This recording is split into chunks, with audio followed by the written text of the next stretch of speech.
Entertainment technology has progressed to the point where pretty much anything you want is available on a sort of, they're called cartridges. There would probably be like digital VCR things.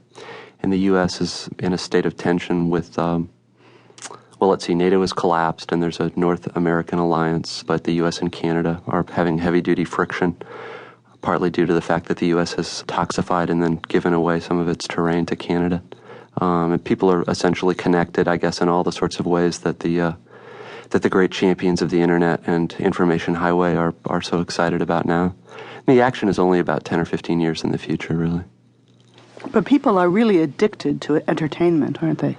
They are in the book, but I don't think, I think perhaps in a starker way in the book. I mean, the book is centered around a kind of movie that's actually fatally good, but it doesn't seem to me that it's, I mean, it's probably a kind of parodic exaggeration of people's relationship to entertainment now, but I don't think it's all that different. Into this world that you've created comes Infinite Jest, the movie, and you've talked about Infinite Jest being fatal. What do you mean? What is Infinite Jest? I think the standard agenda of any piece of entertainment is to be as entertaining as possible. The problem with the movie Infinite Jest is that it's lethally entertaining, meaning watching it is so much more fun than doing anything else. Once somebody's watched it once, they pretty much have the spiritual energies of a moth and want to do nothing more than watch it again and again and again until they die of probably dehydration. Part of the plot of the book is that certain Canadian elements have gotten a hold of parts of this movie and want to sort of broadcast it to the U.S. And the question is whether U.S. citizens have the wherewithal to keep from entertaining themselves to death or not. You know, it sounds outlandish when you talk about it, but then I think about people who really enjoy something, particularly something that's very, very funny, and they say, "Oh, that just kills me. That slays me." A lot of something that's interesting to me is a lot of really ecstatic pleasures are linked, interestingly, sort of with death. You know, the book is meant to seem kind of surreal and outlandish at first, and then in sort of a creepy way to seem not all that implausible. And it would seem to me, I mean, at some point in the next 10 or 15 years, we're going to have virtual reality pornography, which I would just invite you to think about.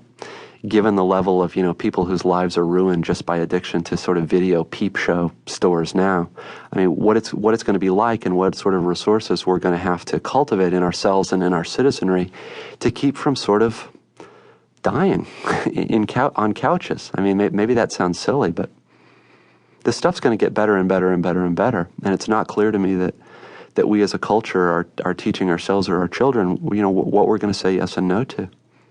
Do people understand the movie as something dangerous?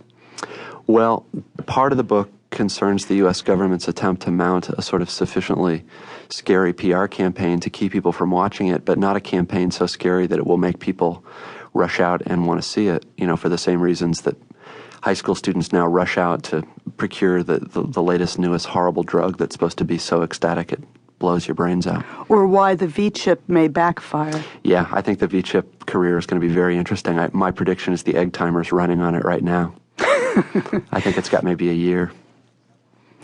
So the government itself is walking this tightrope, trying to say, don't watch it, but it's not so bad that you have to watch it. I guess, you know, when you get down to where the cheese binds, I think a lot of the sort of hugger-mugger in the book comes down to the fact that, you know, the government can't really do a whole lot, that our decisions about how we relate to fun and entertainment and sports and pretty much anything are very personal, private.